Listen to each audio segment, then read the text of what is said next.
Hi everyone, we're back for chapter 12, Meeting the Grumpy Doctor. Our lady over here can smell a biscuit, so she's going to be a bit restless. Let's see how long she holds on. Meeting the Grumpy Doctor. The first doctor they visited was someone Bando picked mainly because he was closest to their home. Bando had hired a taxi to drive them to the clinic, and as they left the house, he said a silent prayer. Initially, Bando was very disappointed with the doctor. He was rude, in a hurry, and Bando instantly regretted having brought the old lady here. He wanted a gentle doctor for her. Worse, Bando, was made to sit out at the reception when Mrs. Murthy was taken in. He didn't feel safe leaving her alone with that grumpy old man. The next half hour seemed like a century waiting outside. Bando was so nervous he couldn't even read any of the nice smelling magazines laid out on the waiting room table. Finally, the door opened, and before Mrs. Murthy came out, the doctor did. One look at his frown and Bando felt there was no hope at all. Then he spoke. Don't say any problems. I don't say any problems. Cataracts in both eyes. We can easily restore her sight. Come back when you're ready. All this in the same grumpy tone, and then he was gone. Bando was so startled because in that grumpy tone which people normally use to give bad news, he gave so much of good news. Bando was furious also. Here he was, dying to ask 101 questions, and that old man had kept talking like a telegram, as if every word had to be paid for. But Mrs. Murthy was all excited. Obviously, the doctor had been very kind and gentle to her.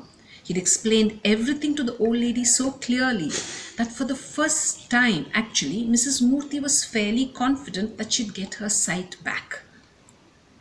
To be doubly sure, Bando and Mrs. Murthy consulted two other specialists, and thankfully both their diagnoses were just as encouraging.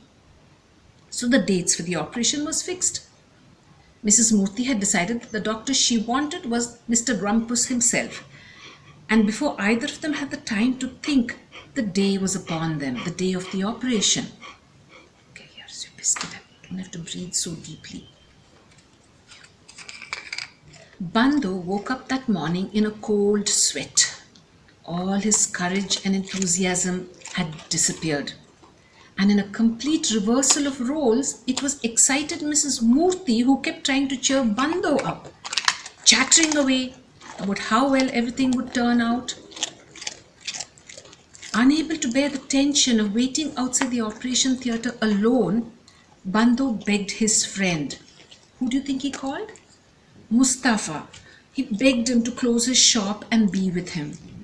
Seeing the normally cheerful Bando in such a state, Mustafa decided he would close shop for even a week, if so required. The butcher and the dog made quite a comic picture in the grey hospital corridor. Hospital corridors can be very depressing. Mrs. Murthy had been brave and full of smiles as she was wheeled in. Tugging at Bando's Labrador ear, this was the one that went up, a Labrador ear, she whispered, "You better keep those cartoons ready for me as soon as I'm back, Baba." Bando had been relieved Mustafa didn't hear that little piece of conversation because he still hadn't told anybody in RK Nagar that he was the cartoonist. Even Mustafa didn't know. The doctor had looked as grumpy as ever, and Bando knew better than to ask any foolish questions right then. Questions like, "Is she all right? And you will remember that she has high blood pressure, won't you? And do you think the operation will be a success?" There were a lot more that Bando had wanted to ask, but he just kept all bottled up inside him, slipping his hot paw into Mustafa's hand for comfort. He decided to wait. So that's the end of chapter 12. We'll come back for the last chapter tomorrow. Bye.